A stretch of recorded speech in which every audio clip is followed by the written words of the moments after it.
ఒక రాత్రి మీరు బస్సులో ఉన్నారు, మంచి నిద్రలో ఉన్నారు. సడన్గా ఫైర్ ఫైర్ అని అరుపులు. మీకు ఊపిరి ఆడటం లేదు, అంతా పొగ. బయటకు వెళ్ళే దారి ఒక్కటే, కానీ ఆ ముందు డోర్ దగ్గరే మంటలు. ఇది కల్లూరులో జరిగింది. ఆ రోజు 20 మందికి పైగా వాళ్ళకు అదే ఆఖరి రాత్రి అయింది. ఇది రేపు మనకైనా జరగవచ్చు. మరి మనం ఏం నేర్చుకున్నాం? ప్రయాణికులుగా మనం ఏం చేయాలి? రూల్ నెంబర్ 1, మీరు బస్సు ఎక్కగానే మీ సీట్లో కూర్చొని హెడ్సెట్ పెట్టుకోవద్దు. ఒక్క నిమిషం ఆ బస్సును చూడండి.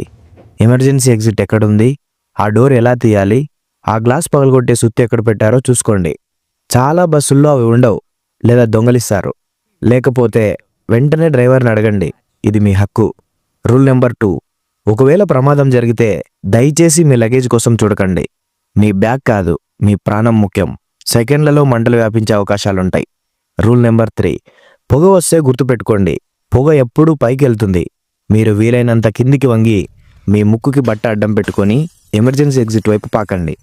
నిలబడితే ఆ విషవాయువు పీల్చి అక్కడే చనిపోయే అవకాశం ఉంటుంది. ఇప్పుడు బస్ ఓనర్స్ మీకోసం, డబ్బు సంపాదించడం తప్పు కాదు, కానీ ప్రాణాలతో ఆడుకోవడం తప్పు. ఫస్ట్ పాయింట్, ప్రతి బస్కి 2 డోర్లు ఉండాలి. ఇది ఆర్టీఓ రూల్. ఒకటి ముందు, ఒకటి వెనుక లేదా మధ్యలో. మరి మీరెందుకు 2 డోర్స్ పెట్టడం లేదు? ఎందుకంటే ఆ 2వ డోర్ తీసేసి అక్కడ 2 సీట్లు ఎక్కువ వేసి డబ్బు సంపాదించడానికి. ఆ 2 సీట్ల ఆశ 20 మంది ప్రాణాలు తీసింది. సెకండ్ పాయింట్, మీ బస్సుల్లో ఫైర్ ఎక్స్టెన్సర్లు ఉన్నాయా? అవి వర్కింగ్ కండిషన్లో ఉన్నాయా? ఆ డ్రైవర్లకు దాన్ని ఎలా వాడాలో ట్రైనింగ్ ఇచ్చారా? థర్డ్ పాయింట్, పాత బస్సులకు రంగులేసి తిప్పడం కాదు. ప్రతి జర్నీకి ముందు టైర్స్ని, ఇంజన్ని, వైరింగ్ని చెక్ చేయాలి. మీ నిర్లక్ష్యం ఎన్నో కుటుంబాలను రోడ్డున పడేస్తుంది. ఇక మన ప్రభుత్వం, ఆ ప్రమాదం జరిగిన బస్సుకి అప్పటికే 2 ర్యాష్ డ్రైవింగ్ చలాన్లున్నాయి.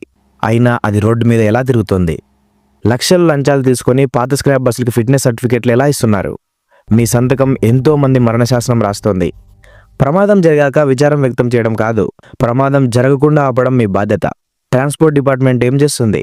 రూల్స్ పాటించిన బస్సులను సీజ్ చేయండి, ఓనర్లను జైల్లో పెట్టండి. ప్రాణాలు పోయాక, ఫ్యామిలీ రోడ్డున పడ్డాక మనం ఎవరిని నిందించాలి? ఆ రోజు చనిపోయిన వాళ్ళ స్థానంలో మనం కూడా ఉండొచ్చు. ఈ వీడియో ఒక వార్నింగ్. ఇది ప్రతి ఒక్కరికి తెలియాలి. మీరు ప్రయాణికులా? అలర్ట్గా ఉండండి. మీరు ఓనర్లా? బాధ్యతగా ఉండండి. లేక ప్రభుత్వమా? స్ట్రిక్ట్గా ఉండండి. ఈ వీడియోని దయచేసి లైక్ చేయడం కాదు, ప్రతి ఒక్కరికి షేర్ చేయండి. ఇది మన అందరి బాధ్యత. అలాగే ఈ వీడియోపై మీ అభిప్రాయం తప్పకుండా ప్రతి ఒక్కరూ కామెంట్ చేయండి. ఇలాంటి అవేర్నెస్ వీడియోస్ కోసం మన వినయ్ టీవీ యూట్యూబ్ ఛానల్ని తప్పకుండా సబ్స్క్రైబ్ చేసుకోండి.